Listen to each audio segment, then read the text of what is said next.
Good morning. Today we're going to talk about streams and rivers and the structure, the general structure that we see with streams and rivers.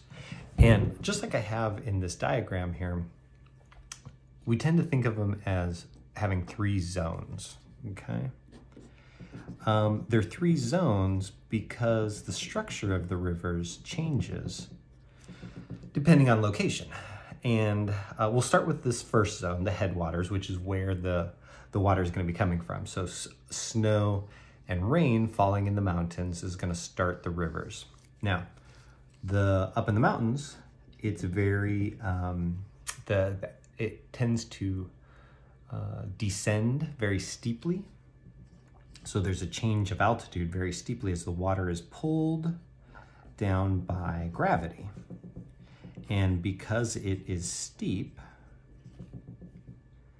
that water has a lot of force behind it. It's moving very fast. So gravity is pulling the water downhill very quickly. And because it's moving so quickly, it tends to form these deep valleys. The faster water moves, the better it is at eroding away the soil and rock. Now, these deep valleys also tend to be relatively straight because that water, again, has lots of energy from gravity, and it's able to almost saw right through these valleys. And you see that, like in this image here, it only veers a little bit, but mainly it's going straight downhill. Now let's look at the next one. And the next one, this middle zone is called the transfer zone. And it is the transition from the really steep mountains to the relatively flat lower areas. So we're in the middle now. We're between those two. We're transitioning. There is less elevation change,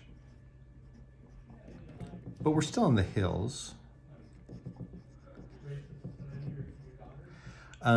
which means if there's less elevation change, there's less pull, or less, the water's not moving as quickly, which means less erosion. So the water's slowed down, it's carrying a lot of sediment with it, and it's moving a lot of this sediment that it picked up at the headwaters and through this middle region down these rivers. And you'll notice that the river valleys are a little bit wider now. They're not quite so narrow. And you see more of the bends in the river. So the river starts going a little bit slower and it can carve these larger bends through these valleys. This is areas where you might get rapids that kayakers could go down. So there's still, you know, the water's still moving at a decent pace. Okay. And then the last section is when we get to these flatlands before getting out to the ocean. So usually, again, this is all just generally, we get to the areas where we're out of the mountains, out of the hills, and now it's pretty flat and you get these really windy rivers. So this is our final zone before the ocean. The water here is moving very slowly relative to what it was doing before.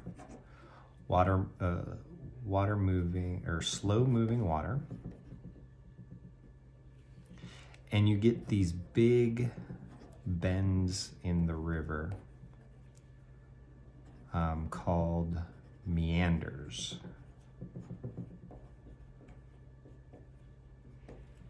And they go back and forth as they slowly move around areas that are more difficult to erode because they're going slowly. So the easiest stuff to erode is going to be where the water is channeled. And then eventually, at the very end, just before it gets to the ocean, you're going to have a delta. And the delta forms, the delta forms because all of that sediment, all of that rock and dirt and sand has been washed down these rivers, and it tends to get deposited, or a lot of it, right in this area as the river meets the ocean. So these deltas form at the ocean, and we see a lot of these. The Nile River Delta is a great example of it, and they fan out. The water gets to the ocean and it tends to spread out right at the end and build little islands and inlets as it's dumping all of this material, lots of sediment.